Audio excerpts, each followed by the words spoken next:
Hello students, कैसे हैं आप सब। आई होप अच्छे होंगे। तो आज हम पढ़ने वाले हैं थर्मोडायनेमिक्स का लेक्चर नंबर 3। तो लास्ट क्लास में हमने पढ़ा था एग्जैक्ट और इनएग्जैक्ट डिफरेंशियल इक्वेशन और इसके अलावा टाइप्स ऑफ प्रोसेस। तो आज हम पढ़ेंगे modes of energy exchange. Modes of energy exchange, या हम कह सकते हैं concept of heat and work.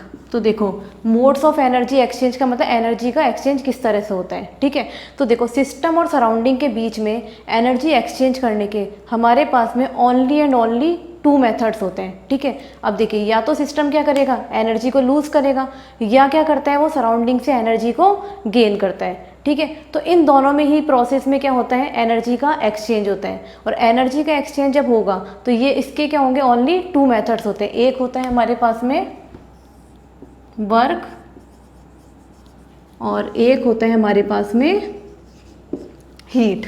ठीक है, तो देखो, चाहे हम कोई सा भी तरीके ले लें, मतलब कुछ भी सोच लें, कोई सा भी हम अगर एग्जांपल लेते हैं, हमारे पास में ओनली 2 ही तरीके होते हैं एनर्जी एक्सचेंज करके, वर्क और हीट। ठीक है, अब देखिए, जैसे अगर हम एक एग्जांपल लेते हैं कि सपोज एक बॉटल है, उस बॉटल में हमने पानी फिल किया है। अब उसको अगर हम शेक करते हैं, शेक करेंगे तो क्या होगा, धीरे धीरे अंदर का टेम्परेचर बढ़ेगा। तो ये क्या होता है, it is a form of work. ये क्या है, वर्क का फॉर्म है। अब क्या करते हैं, एक हम नेक्स्ट एग्जांपल लेते हैं कि जैसे सपोज हमने उसी बॉटल को हम एक धूप में रखाते हैं। ठीक है, धूप में अगर रख के आते हैं तो क्या होगा कि बाहर का टेम्परेचर, मतलब कि हमारा जो सराउंडिंग है, उस सराउंडिंग का टेम्परेचर क्या है, ज़्यादा है। तो क्या होगा, बॉटल का अंदर का जो टेम्परेचर है बाहर के टेम्परेचर से कम है। ठीक है, तो क्या होगा, हाई टेम्परेचर से एनर्जी का एक्सचेंज लो टेम्परेचर की तरफ होने लग जाएगा। ठीक है, तो हाई टेम्परेचर से लो के टेम्परेचर की तरफ होगा तो इससे क्या होगा, अंदर का जो टेम्परेचर है वो भी क्या हो जाएगा, बढ़ जाएगा। ठीक है, तो यहाँ क्या हुआ था कि हाई से लो हुआ था, तो इस प्रोसेस को हम क्या बोलते हैं, it is a form of heat. ठीक है, तो हम चाहे किसी भी तरीके से देख लें, चाहे हम कोई सा भी एग्जाम ले लें, हमारे पास में ओनली 2 मेथड्स होते हैं एनर्जी को एक्सचेंज करने के, एक वर्क और एक क्या होता है, हीट। ठीक है, अब हम पढ़ते हैं, बात करते हैं कि हीट क्या होता है। सबसे पहले हम देखते हैं ये हीट क्या होता है। एक्चुअल में जो हम हीट की बात करते हैं वो क्या है। ठीक है, तो देखो, जैसे कि हम एक एग्जांपल लेते हैं सबसे पहले। तो आप बताइए कि अगर सपोज एक कोल्ड बॉडी है और एक हॉट बॉडी है, तो क्या हम कह सकते हैं कि हॉट बॉडी का में हीट ज़्यादा है और कोल्ड बॉडी में हीट कम है? क्या हम ये बोल सकते हैं, यस और नो? तो देखिए, इसका आंसर होगा नो। क्यों नहीं बोल सकते? Because heat is not a property of system. Heat जो है सिस्टम की प्रॉपर्टी नहीं होती। कि हमने पाथ फंक्शन और स्टेट फंक्शन पढ़े। ठीक है, पाथ फंक्शन क्या होते हैं, पाथ के साथ में धीरे धीरे क्या होते हैं, वो चेंज होते रहते हैं, वो स्टेट के साथ में एसोसिएट ही नहीं होते हैं। ठीक है, तो हम क्या बोल सकते हैं, heat is not a property of system. ठीक है, सिस्टम की प्रॉपर्टी नहीं होती है। हाँ, सिस्टम का टेम्परेचर चेंज हो सकता है। हम ये बोल सकते हैं कि इस बॉडी का टेम्परेचर ज़्यादा है, इसका कम है। ठीक, तो हम क्या बोल सकते हैं कि टेम्परेचर को हम डिफाइन कर सकते हैं, बट हम हीट को डिफाइन नहीं कर सकते हैं। ठीक है, कि मतलब हम ये नहीं बोल सकते कि इसमें हीट ज़्यादा है, इसमें हीट कम है। तो ये क्या होता है, हमारा रॉन्ग मेथड होता है। ठीक है, अब हम बात करते हैं कि हीट क्या होता है। तो heat is only a way of transferring energy. Heat जो है एनर्जी के ट्रांसफर करने का एक तरीका होता है। ठीक है, तो इसी तरह से हमारे पास वर्क क्या होता है, वर्क भी क्या होता है, एनर्जी ट्रांसफर करने का एक तरीका होता है। System can never contain heat, system can never contain work. Okay, अब हम बात करते हैं कि हीट एक्चुअल में होता क्या है। हीट वो एग्जैक्टली एनर्जी ट्रांसफर का तरीका होता है जो किसी वजह से होता है, या हम बोल सकते हैं एनर्जी टेम्परेचर डिफरेंस की वजह से होता है। ठीक है, या जैसे हम एग्जांपल लेते हैं, कोल्ड बॉडी है, उससे एक हॉट बॉडी है, तो हॉट बॉडी से जो एनर्जी का ट्रांसफर क्या होगा, कोल्ड बॉडी की तरफ होने लग जाता है। कब तक होता है, जब तक कि दोनों का टेम्परेचर सेम नहीं हो जाता। मीन्स क्या होगा, वो थर्मल इक्विलिब्रियम में नहीं आ जाता। ट्रांसफर होता है ड्यू टू टेम्परेचर डिफरेंस, तो उस फ्लोइंग एनर्जी को ही हम क्या बोलते हैं, हीट। ठीक है, ये समझ में आ गया हीट। अब इसके बाद में हम पढ़ते हैं वर्क। तो देखो, वर्क क्या होता है, हीट और वर्क वैसे दोनों ही क्या होते हैं, एनर्जी ट्रांसफर के तरीके होते हैं, बट वर्क को हमको निकालना थोड़ा सा क्या होता है, डिफिकल्ट होता है। तो हम क्या बोल सकते हैं, देखो हमने देखा है कि एनर्जी ट्रांसफर के ओनली 2 ही तरीके होते हैं, या तो हीट या वर्क। हम हीट को हमें पता चल गया कि क्या होता है, टेम्परेचर डिफरेंस की वजह से होता है, मतलब हाई टेम्परेचर से लो टेम्परेचर की तरफ जाता है, तो उसको हम क्या बोलते हैं, हीट। तो इसके अलावा जितने भी जो भी एनर्जी एक्सचेंज हो रही है उसको हम क्या बोल देते हैं, वर्क बोल देते हैं। तो हम क्या बोल सकते हैं, so every other way of transferring energy which is not heat is actually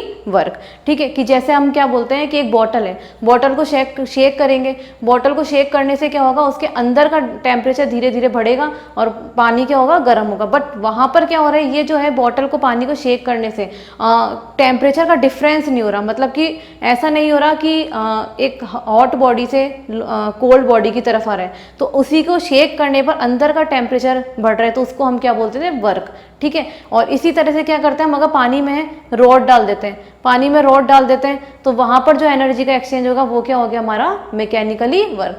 तो वर्क क्या होते हैं, कई टाइप्स के होते हैं, जैसे कि हमारा हो गया मैकेनिकल वर्क हो गया, इलेक्ट्रिकल वर्क हो गया, एक्सपेंशन वर्क हो गया, सरफेस टेंशन वर्क हो गया, ग्रेविटेशनल वर्क हो गया। तो ये होता है हमारा हीट और वर्क। अब इसके बाद में हम लेंगे IUPAC sign convention. IUPAC sign convention about heat and work.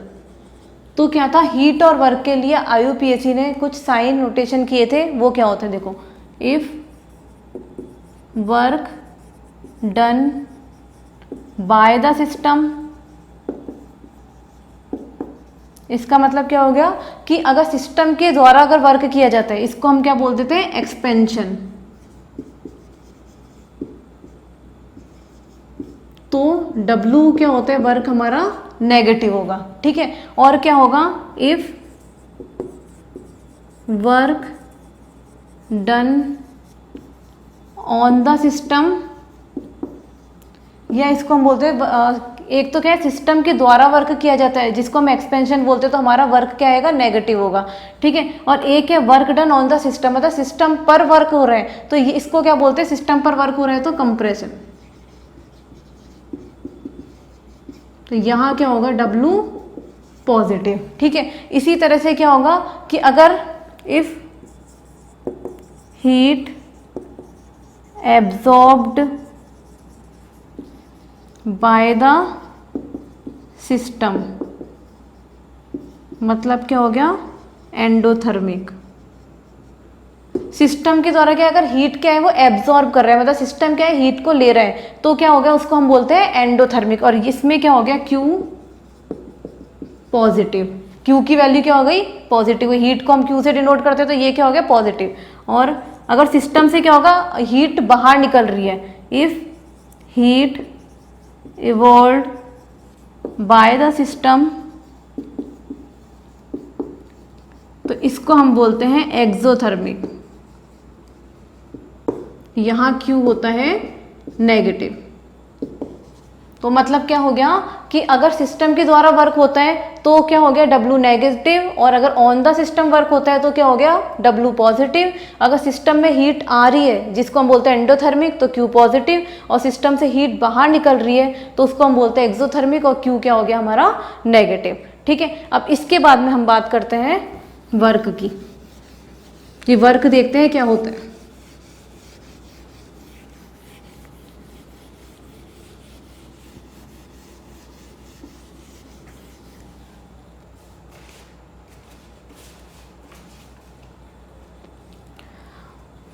तो देखो, वर्क एक होता है हमारा रिवर्सेबल वर्क देखा था हमने, और एक देखा था हमने इरिवर्सेबल वर्क। रिवर्सेबल वर्क, अब हम बात करते हैं रिवर्सेबल वर्क जो है, इसको रिवर्सेबल वर्क में अगर हम एक्सपेंशन की बात कर रहे हैं, ठीक है, तो W हमारा क्या हो जाएगा, एक्सपेंशन है तो साइन क्या हो जाएगा, -P/dV। ठीक है, ये हो गया हमारा रिवर्सेबल वर्क। अब अगर हम देखते हैं irreversible work,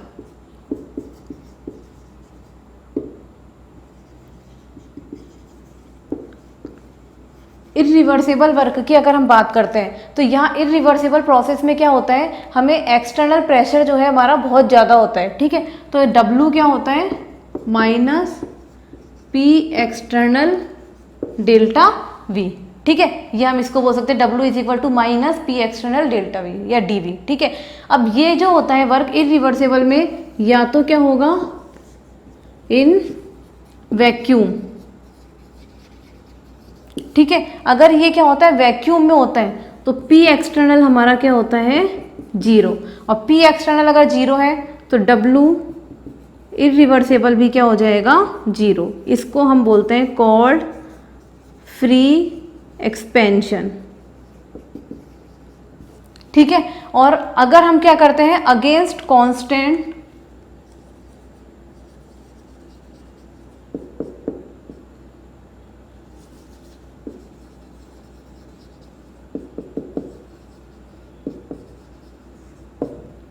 external pressure, against constant external pressure के में करते हैं, तो W हमारा क्या था, माइनस P एक्सटर्नल dV या डेल्टा V। ठीक है। इस dV को हम क्या लिख सकते हैं, W is equal to minus P external V2 minus V1। ठीक है। और आइडल गैस के लिए हम जानते हैं PV इज इक्वल टू क्या होता है, nRT। तो V इज इक्वल टू क्या होगा, nRT अपॉन P। ठीक है। तो यहाँ हम इसमें पुट कर सकते हैं W is equal to minus P external nRT upon P। तो अब देखो ये V2 है, इसका मतलब क्या हो जाएगा, ये T2 और इसको P2 लिख सकते हैं। N कांस्टेंट है, R कांस्टेंट है, पर ये दोनों P और T के हमारे वेरिएबल है, तो NR T2 upon P2 minus NR T1 upon P1। तो ये क्या हो जाएगा, W irreversible is equal to minus P external NR constant T2 upon P2 minus T1 upon P1। ठीक है।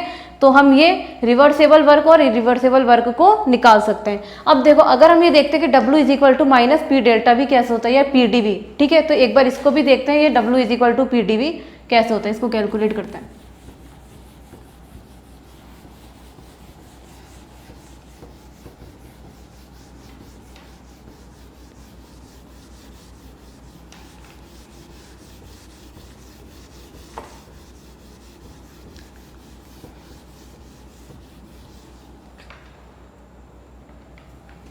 देखो कैलकुलेशन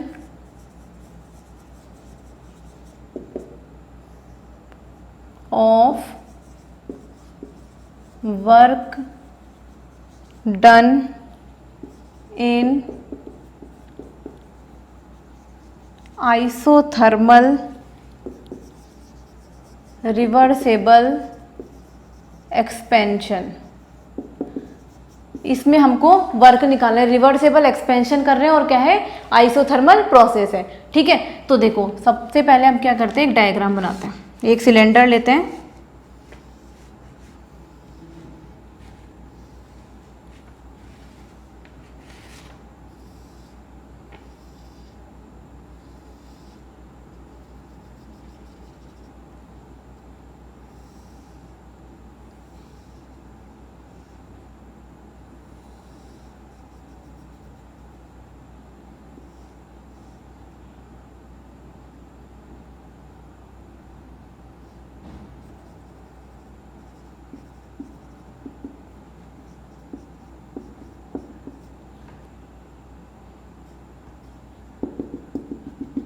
देखो ये एक सिलेंडर है, इस सिलेंडर है, इसका ये क्या है, बेस एरिया।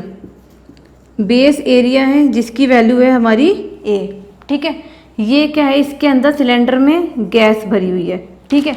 इसका जो प्रेशर है इंटरनल, अंदर है गैस, तो इसका इंटरनल प्रेशर जो होगा वो हमारा हो गया P1। ठीक है। जो गैस है स्टार्टिंग में क्या था, V1। ये हमारा क्या है, पिस्टन। ठीक है। तो क्या होता है, ये गैस है, अब यहाँ हम क्या कर रहे हैं, रिवर्सेबल एक्सपेंशन, मतलब गैस एक्सपेंड कर रहे हैं, एक्सपेंड कर रहे हैं। तो इस पिस्टन को हम अगर ऊपर खींचते हैं तो वॉल्यूम क्या होता है, पहले इतना था, वॉल्यूम क्या होता है, ये बढ़कर कितना हो गया, V2। ठीक है। ये वॉल्यूम हो गया हमारा V2। तो यहाँ से ये जो जितना इसको हमने सरकाया, ये हो गई हमारा dx, मतलब डिस्प्लेसमेंट हो गया ना। ये डिस्प्लेसमेंट हम मानते हैं क्योंकि रिवर्सेबल कर रहे हैं। रिवर्सेबल में हमने बताया था कि वो छोटे छोटे थोड़े थोड़े से चेंज होते हैं, थोड़े थोड़े से चेंज होते हैं। तो ये वैल्यू क्या हो गई हमारी, dx। ठीक है। अब इसमें अगर हम करते हैं कि वर्क क्या होता है, वर्क हमारा क्या होता है, force into displacement, force into displacement. तो फोर्स यहाँ क्या हो गया, W is equal to F into displacement कितना हो रहा है यहाँ पर, V1 से क्या हुआ है V2, कितना डिस्प्लेसमेंट हुआ dx, ठीक है। और यहाँ क्या हो रहा है, हम प्रेशर की भी बात कर रहे हैं, तो प्रेशर हमारा क्या होगा is equal to F upon A. Pressure क्या होता है, फोर्स अपॉन एरिया, ठीक है। तो P इज इक्वल टू क्या हो जाएगा हमारे पास एफ अपॉन ए, ठीक है। तो W की बात करेंगे तो W is equal to F क्या है हमारे पास, पी ए हो गया, ठीक है। तो W is equal to P into A into d x, ठीक है। ये ए क्या है हमारा, एरिया और ये एक और डिस्प्लेसमेंट मिलकर ये हमारा क्या बन गया, वॉल्यूम। तो W इज इक्वल टू क्या हो गया, पी डी वी, ठीक है।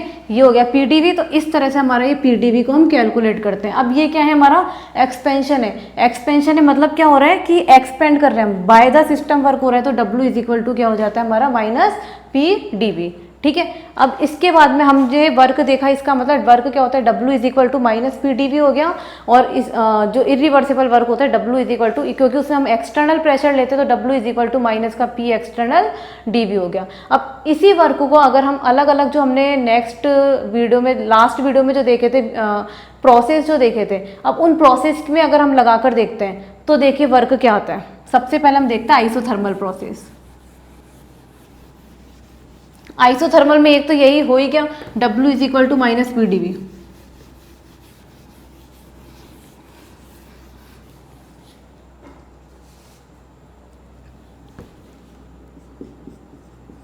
आइसोथर्मल प्रोसेस, ठीक है। आइसोथर्मल प्रोसेस में बात करते हैं हम, W क्या था हमारा, ये हम देखते हैं DW is equal to, reversible की बात कर रहे हैं सबसे पहले, माइनस पी डी वी, ठीक है। रिवर्सिबल की बात करें तो DW रिवर्सिबल हमारा क्या हो गया, माइनस पी डी वी, ठीक है। अगर हम बात करते हैं फॉर आइडल गैस, ठीक है, आइडल गैस के लिए अगर हम बात करते हैं तो आइडल गैस में P V is equal to क्या होता है हमारा एनआरटी, ठीक है। तो P इज इक्वल टू क्या होगा, एनआरटी अपॉन वी, ठीक है। अब हम इसको बात करते हैं, ये P की वैल्यू हम यहाँ पुट करते हैं तो क्या हो गया, DW is equal to minus n R T d V by V, ठीक है। अब यहाँ जो डी वी बाय वी है, ये V वॉल्यूम हमारा क्या होता है, स्टेट फंक्शन होता है। स्टेट फंक्शन होता है तो इसका हम इंटीग्रेशन करेंगे इनिशियल और फाइनल स्टेट में, ठीक है। तो इसका अगर हम इंटीग्रेशन करते हैं, DW is equal to minus n R T, initial और फाइनल में होगा V1 पहले था, उसके बाद हो गया V2, तो DV बाय V, ठीक है। अब इसका इंटीग्रेशन करना है, DW का अगर इंटीग्रेशन हुआ, W is equal to minus n R T, और यहाँ इसका इंटीग्रेशन करना है DV बाय V का, तो ये क्या है 1/V। 1/V का क्या होता है ln V, और ये क्या हो गया V1 और V2। इसको क्या लिख सकते हैं, upper limit minus lower limit होता है, तो W is equal to minus n R T ln V2 minus ln V1, ठीक है।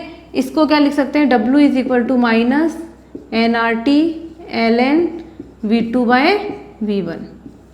और इस ln को अगर लॉग में कन्वर्ट करना होता है तो क्या होता है, 2.303 से मल्टीप्लाई करते हैं, W is equal to minus 2.303 n R T log V2 by V1, ठीक है। तो ये तो हो गया वॉल्यूम के रेस्पेक्ट में। अगर वॉल्यूम अगर हमको निकालना है, अगर वॉल्यूम की जगह अगर यहाँ पर हमारे पास अगर प्रेशर हो तो प्रेशर के फॉर्म में क्या होगा, ये V2 है, वॉल्यूम को हम क्या लिख सकते हैं, ये क्या होता है PV is equal to nRT होता है, तो V इज इक्वल टू क्या हो जाएगा एनआरटी अपॉन P है, ठीक है। अब हम ये क्या है V2 और V1 है, इसकी बात करेंगे तो देखो इसको अगर V होगा तो ये V2 हो जाएगा, यहाँ के NR कांस्टेंट है, ठीक है। T और P वेरिएबल है, पर हम कौन सी कंडीशन निकाल रहे हैं, आइसोथर्मल प्रोसेस देख रहे हैं। आइसोथर्मल में मतलब हमारा क्या है, टेम्परेचर भी कांस्टेंट है, एनआरटी कांस्टेंट है, सिर्फ P वेरिएबल है, तो हम इसको क्या लिख सकते हैं, इस वाले को जैसे ये है log V2 बाय V1 है, V2 की वैल्यू रखेंगे तो क्या हो जाएगा nRT अपॉन P2, और नीचे V1 की रखेंगे तो nRT अपॉन P1, ठीक है। तो इससे nRT से nRT कैंसिल, P1 ऊपर गया, तो इसी को हम क्या लिख सकते हैं, इस फॉर्मूले को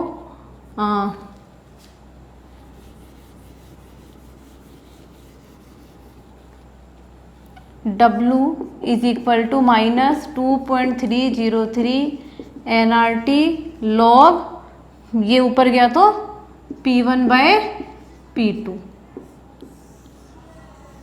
ठीक है, तो ध्यान रखना वॉल्यूम में V2 बाय V1 होता है और प्रेशर में क्या हो जाएगा, P1 बाय P2 हो जाएगा। तो ये हमारा था रिवर्सेबल वर्क। अब इसके बाद में हम देखते हैं इरिवर्सेबल वर्क की बात करते हैं, किसमें, आइसोथर्मल प्रोसेस में। तो देखो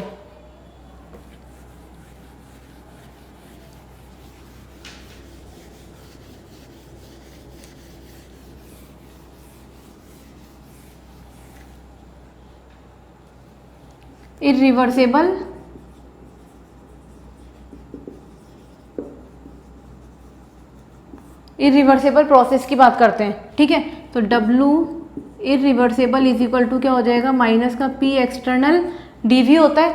ठीक है, अब अगर हम वैक्यूम में देखते हैं, इन वैक्यूम, ठीक है, वैक्यूम में देखते हैं तो P एक्सटर्नल क्या होता है, 0, तो W इज इक्वल टू क्या हो जाएगा, 0। ठीक है, अब हम अगर इसी को निकालते हैं अगेंस्ट कांस्टेंट एक्सटर्नल प्रेशर, ठीक है, तो इस कंडीशन में W irreversible is equal to क्या हो जाएगा, माइनस P एक्सटर्नल dV। ठीक है, अब इस dV को हम क्या लिख सकते हैं, V2 माइनस V1, तो W irreversible is equal to minus P external V2 minus V1। Volume क्या होता है, जैसे PV is equal to nRT, तो V is equal to nRT upon P। तो ये भी क्या इरिवर्सेबल है पर आइसोथर्मल है, मतलब टेम्परेचर कांस्टेंट, तो nRT क्या है हमारा, कांस्टेंट है।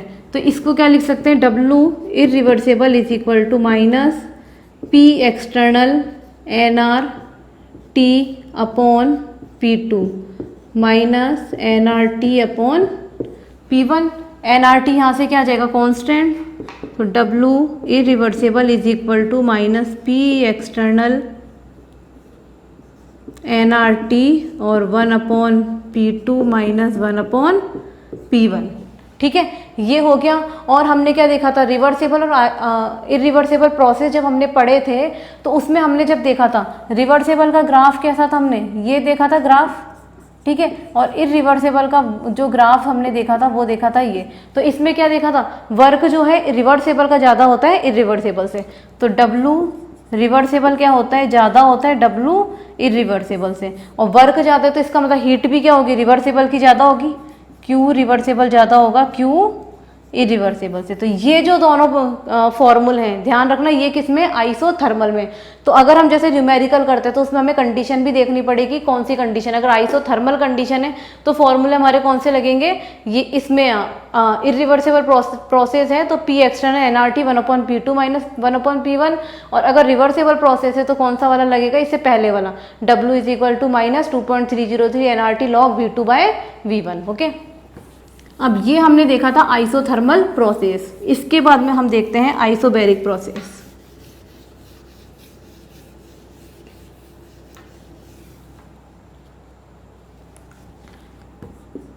आइसोबैरिक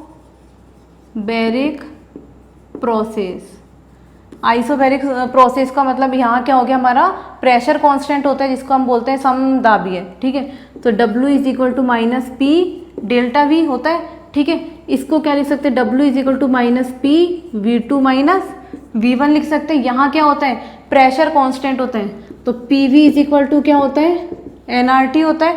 ठीक है, तो V इज इक्वल टू क्या हो जाएगा, nRT अपॉन P। अब यहाँ क्या है, प्रेशर कांस्टेंट है, प्रेशर कांस्टेंट है मतलब N R और P कांस्टेंट है। ठीक है, तो इसको क्या लिख सकते हैं, W is equal to minus P N R T2 upon P minus N R T1 upon P। ठीक है, यहाँ से P क्या हो जाएगा, कौन, ये कॉमन है तो बाहर आ गया, W is equal to minus P upon P, और ये NR भी आ जाएगा T2 माइनस T1, तो यहाँ P से P कैंसिल, तो W is equal to minus n R delta T. तो ये वर्क होता है, वर्क किसमें, आइसोबैरिक प्रोसेस में। अगर प्रेशर कांस्टेंट दे रखा है किसी भी, जैसे न्यूमेरिकल में, तो हम कौन सा फॉर्मूला लगाएंगे, W is equal to minus n R delta T. अब इसके बाद हम देखते हैं isochoric process.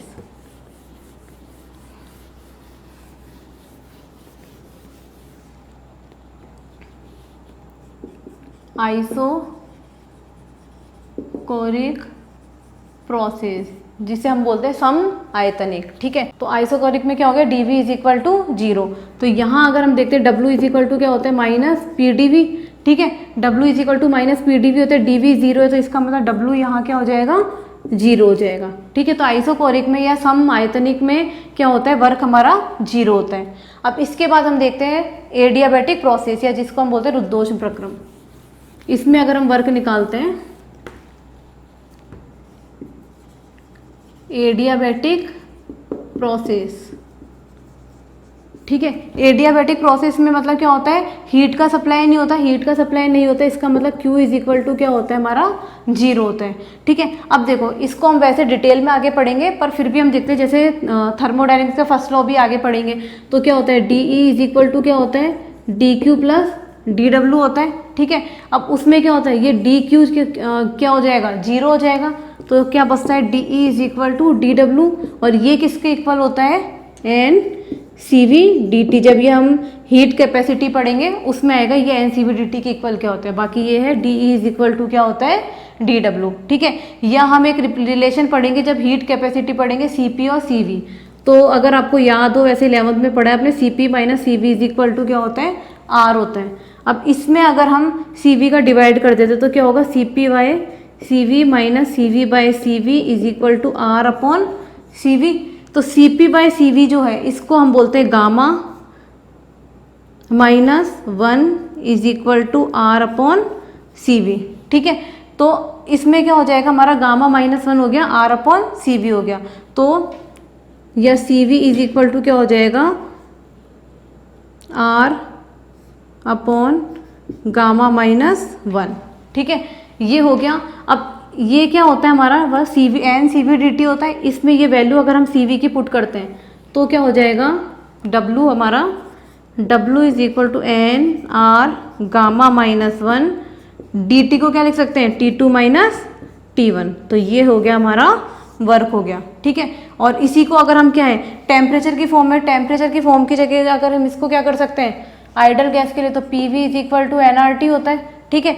PV is equal to nRT होता है। तो यहाँ अगर हम T है, T इज इक्वल टू क्या हो जाएगा, PV अपॉन nR। तो इसमें N और R तो हमारा क्या है, कॉन्स्टेंट है, पर हमारा क्या है, P और V कॉन्स्टेंट नहीं है, क्योंकि एडियाबैटिक में क्या होता है, प्रेशर वॉल्यूम में से कोई भी कॉन्स्टेंट नहीं होता। तो ये क्या हो जाएगा, इसी को हम लिखेंगे, तो W is equal to NR upon gamma minus 1। T2 को लिखना है तो क्या हो जाएगा, P2 V2 upon NR minus P1 V1 upon NR, ये हो जाएगा, ठीक है। अब यहाँ से क्या हो जाएगा, ये NR कांस्टेंट बाहर आया, बाहर आके NR से ये NR कैंसिल, तो W is equal to P2 V2 minus P1 V1 upon gamma minus 1। तो ये होता है एडियाबैटिक का वर्क, ओके। अब इसके बाद में हम इसमें कुछ रिलेशन भी देखते हैं, जिसको याद रखना, आगे कैसे आता है उसका डेरिवेशन हम बाद में करेंगे।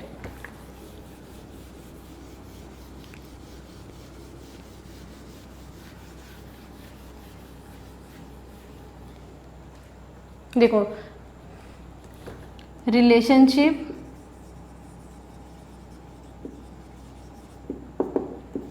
इन एडियाबैटिक प्रोसेस, ठीक है। तो एडियाबैटिक प्रोसेस होता है, उसमें देखो एक रिलेशन हमें याद करना है, PV gamma is equal to क्या होता है, कांस्टेंट, ठीक है। ये कैसे आता है, इसका डेरिवेशन हम बाद में करेंगे, बस अभी इसको याद रखना। एक क्या होता है, TV gamma minus 1 is equal to constant, ठीक है। और एक होता है T gamma P1 minus gamma is equal to constant. तो ये तीन रिलेशन आपको याद होने चाहिए। और यहाँ पर जो गामा की वैल्यू होती है फॉर मोनो एटॉमिक गैस, ठीक है। तो मोनो एटॉमिक के लिए क्या होगी, गामा की वैल्यू 1.66, ठीक है। डाई एटॉमिक के लिए क्या होती है, डाई एटॉमिक के लिए होती है 1.4, ठीक है। और पॉली एटॉमिक के लिए होती है 1.33, ठीक है। अब एक होता है Cp और Cv की वैल्यू भी, तो मोनो एटॉमिक के लिए Cp की वैल्यू होती है 5/2r और Cv की वैल्यू होती है 3/2r। और डाई एटॉमिक के लिए Cp की वैल्यू होती है 7/2r और Cv की वैल्यू होती है 5/2r। तो ये रिलेशन हमें याद होने चाहिए, बाद में डेरिवेशन इसका बाद में करेंगे, ठीक है। इसके बाद में हम कुछ एग्जांपल्स लेते हैं, ठीक है।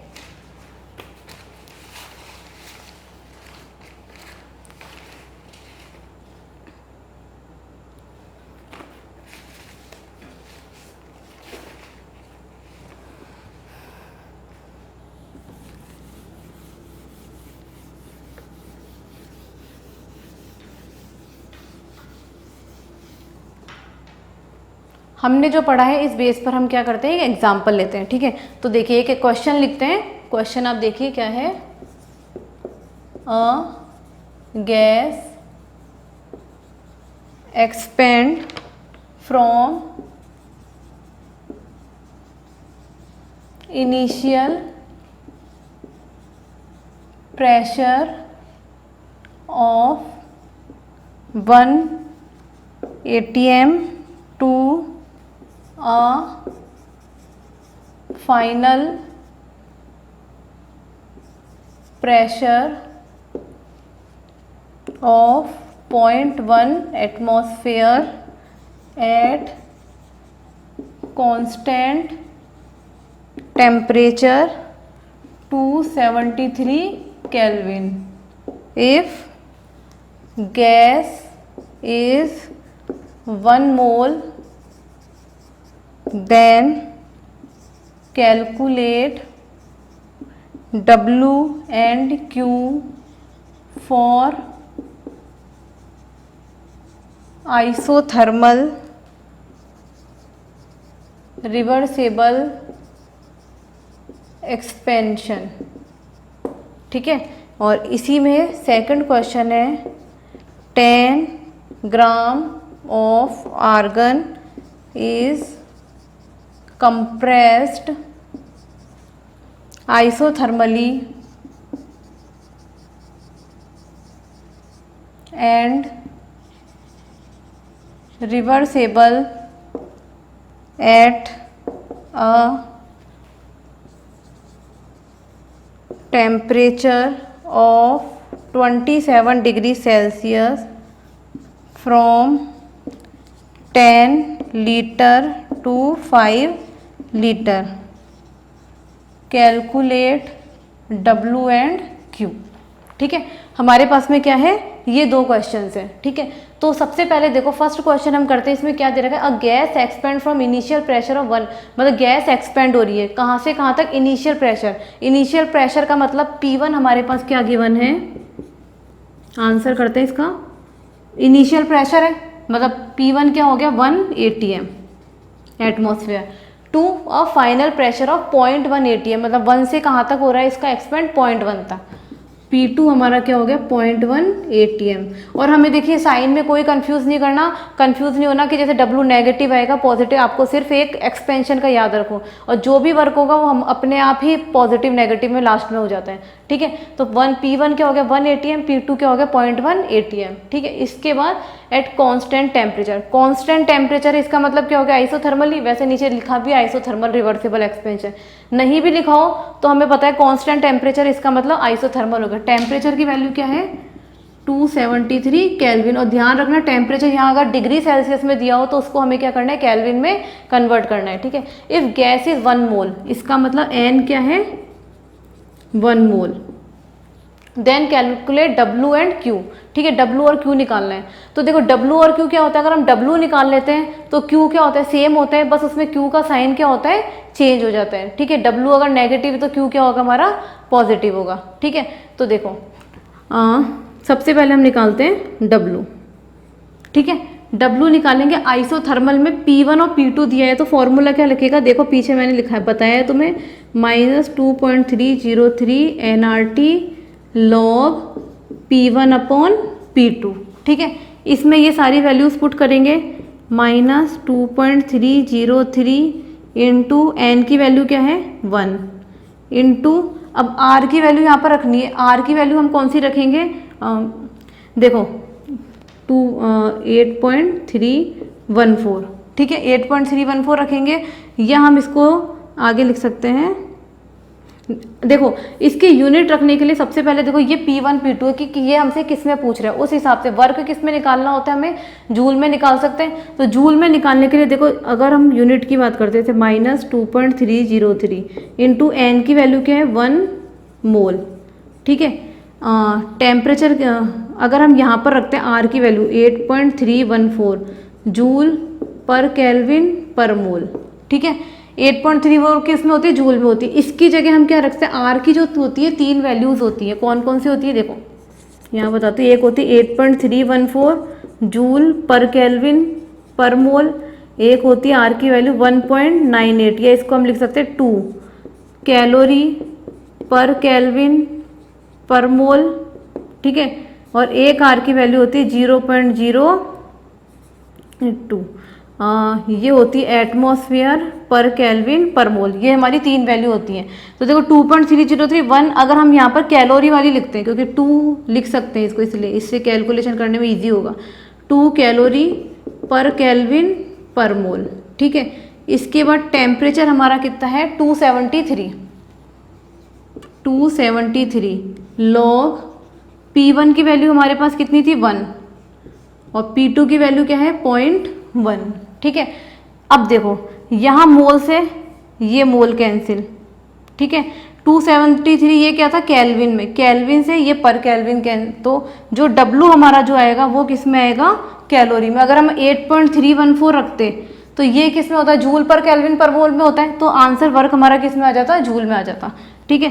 तो ये क्या हो गया, W is equal to 2.303 into 1 into 2 into 273 log 1 upon 0.1 है, ये 0.1 ऊपर गया तो इसको क्या लिख सकते हैं log 10, और log 10 की वैल्यू क्या होती है 1 होती है, ठीक है। तो इसको हटा सकते हैं। तो इसको अगर हम मल्टीप्लाई करते हैं तो W की वैल्यू हमारी आएगी -1257.438, इसके आसपास आएगा कैलोरी में। तो अब देखो वर्क क्या है, नेगेटिव में है, तो Q की वैल्यू क्या आएगी, सेम वैल्यू आएगी, वह Q की क्या वैल्यू आती है पॉजिटिव में, ये क्या हो जाएगी 1257.438, ठीक है। अब इसी तरह से ये तो हमारा हो गया फर्स्ट क्वेश्चन। अगर हम सेकंड क्वेश्चन की बात करते हैं, सेकंड है 10 gram of argon is compress isothermally, isothermally हो रहा है, सेम यही हो गया, reversible at a temperature 27 degree Celsius है, ठीक है। तो 27 डिग्री सेल्सियस, तो इसको हमको क्या करना पड़ेगा, केल्विन में कन्वर्ट करना पड़ेगा। केल्विन में करेंगे तो क्या होगा 273 इसमें ऐड कर देंगे, 23 प्लस 273 तो कितना हो गया 296, ठीक है। 296 हो गया, और 10 लीटर टू 5 लीटर, मतलब V1 क्या था हमारा, वॉल्यूम दे रखा है आपके पास 10 लीटर, और V2 क्या हो जाएगा 5 लीटर, ठीक है। और फॉर्मूला हमारा क्या लग जाएगा, जैसे ये हो गया,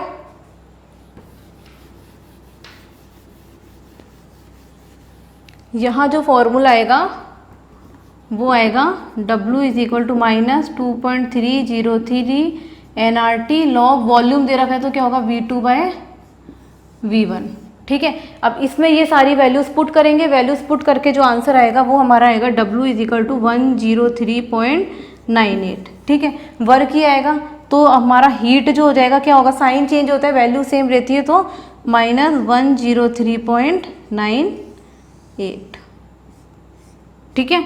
तो ये हो गया हमारा ये क्वेश्चन कंप्लीट। इसके आगे हम पढ़ते हैं फर्स्ट लॉ ऑफ थर्मोडायनेमिक्स, और उससे पढ़ने से पहले हम कुछ एग्जांपल भी करेंगे, तो वो नेक्स्ट क्लास में करेंगे। Thank you.